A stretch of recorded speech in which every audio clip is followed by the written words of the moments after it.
Hey guys, and welcome to another video in my C++ tutorial series.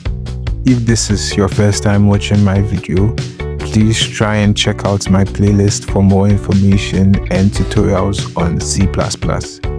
So in the previous lesson, we talked about data types and variables, and today we are going to apply what we learned the last time to understand inputs and outputs in C++.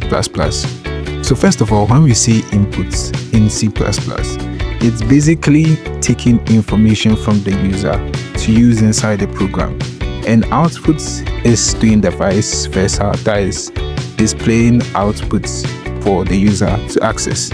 So we take inputs and outputs functions from the IOStream library over here. We talked about that in the introduction video, so make sure you check that out.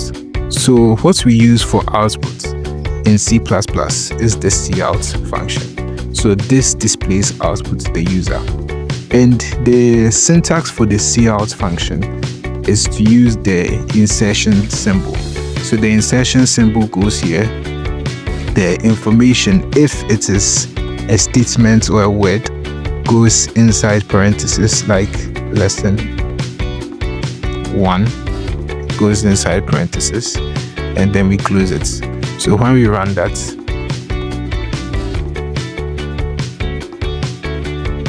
we see that lesson 1 has been displayed to us, the user.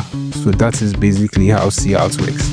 Now there are some other things you can use to tweak how your cout works. For example, let's say we're running multiple outputs. So copy.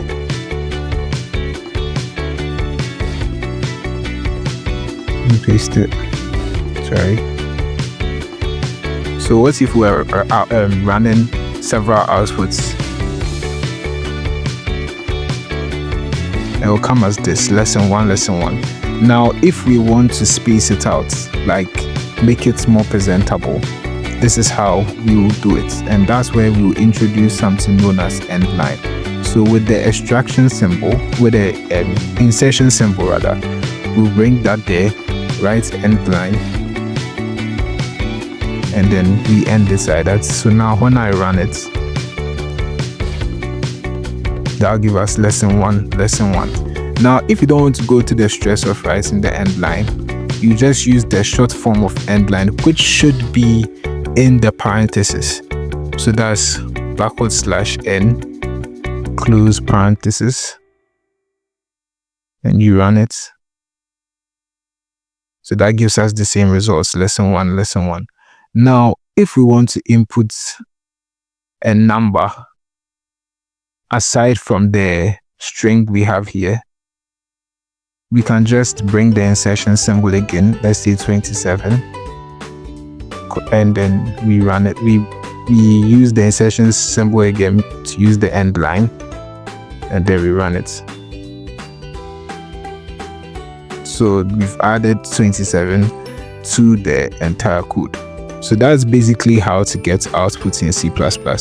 It's not hard at all, and that's all you need to know about getting outputs in C++. Now, what if you want to get inputs from C++? How do we do that? Like, let's say we are a user and we want to input information into the program. First of all, we need to know where the program is going to sit. The information we are going to input to the program is going to sit. We can't just introduce a brand new element into the program without having an exact place for it to be stored. So that's where variables come in. So let's say we wanted to take the age of a user. We'll just create a variable called age, which is an integer variable. Again, we talked about this in the previous video, so make sure you check that out. So int age, and we are going to leave it. We are not going to assign it to any variable. So right now the variable is empty, and then we will come here and use the cin, which is the input function for C++, also located in the IOStream. That's why we included the IOStream library. And then we are going to use the extraction symbol instead of the insertion symbol, and then we are going to repeat the name of the variable, which is age. you are going to bring a semicolon here. So if we were to run this, the only thing that will come will be a blinking cursor because it will be trying to input the information. So let's run it and let me show you the practical example. So you see the blinking cursor. So if we were to enter the age, that will be it. So what if we want to use the age for something else? Like we want to use the data we just inputted for something else. So we are just going to terminate this. So okay, we come now and I'm going to use the cout.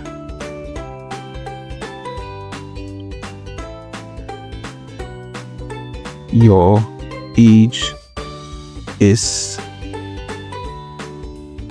and now because we want to input a variable, we want to input the information we got from this cin into this cout to be displayed, we just bring back the insertion symbols, bring the variable age. Now the age here is now representing any data you stored at this particular point.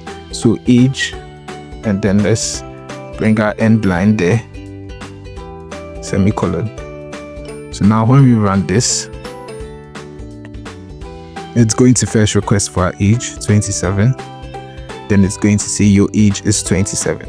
So that's basically the entire thing about cin and cout. That is inputs and outputs in C++.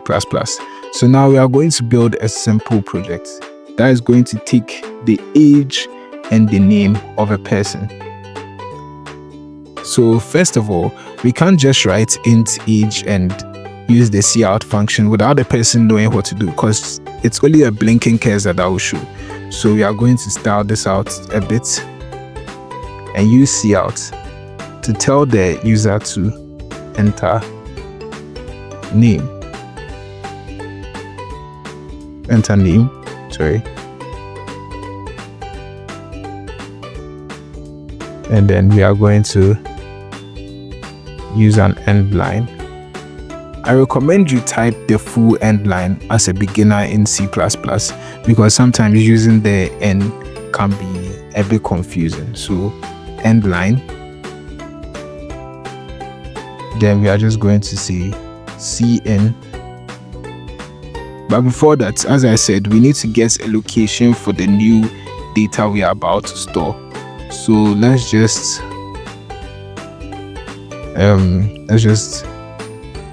insert a variable, an empty variable here. So that would be obviously a string because we are taking a name.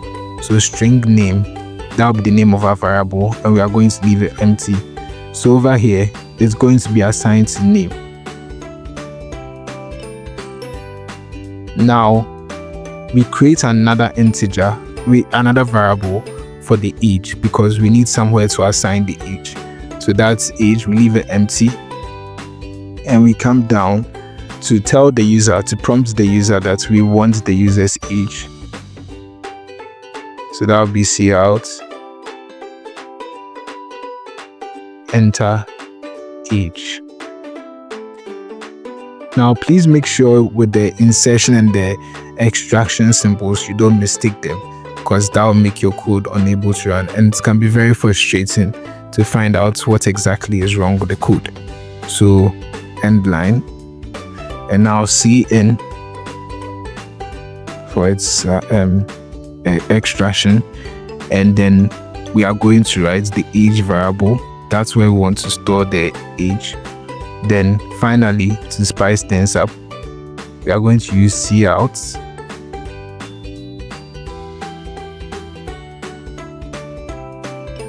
your age, your name is, and then we are going to bring the name variable back in there. We are going to insert the name variable back in there. And then let's just use an end line to make things spacious. And another cout. I'm just doing this to make it spacious. You could have included everything in the first cout, but I just want to make it spacious. So your age, sorry, and you are, so that we insert the age variable over here. So let's go over the entire code again. String name, that's an empty variable. Cout, enter name, that's prompting the user to enter their name, and we are using the end line here to keep things spacious. In name, that's going to take the data you are going to insert as name and put it into the variable name. And then we have another empty variable, that's the int age, responsible for holding your age. This is the prompt to enter age as shown here. Now we have cin, that's storing the data you enter into age. Now when we come here, this is an output that is saying your name is. So when it reaches here, it will go back to here, see the name variable, see the data you entered for the name variable, and display it. Likewise with this. So let's run the entire thing and see what happens. So first we've been prompted to enter name. I'm going to enter my name, age 27. So your name is Lloyd and you are 27. So basically that's everything with inputs and outputs. Try and practice this, go over this several times, and you've built your first simple C++ program. So that's all for today. Remember to like, subscribe, and share content. Share this content with people you feel like they are interested in this. If you have any problems or you have any questions, you can comment in the comment section. And again, it's Code with Lloyd, and thank you very much for watching.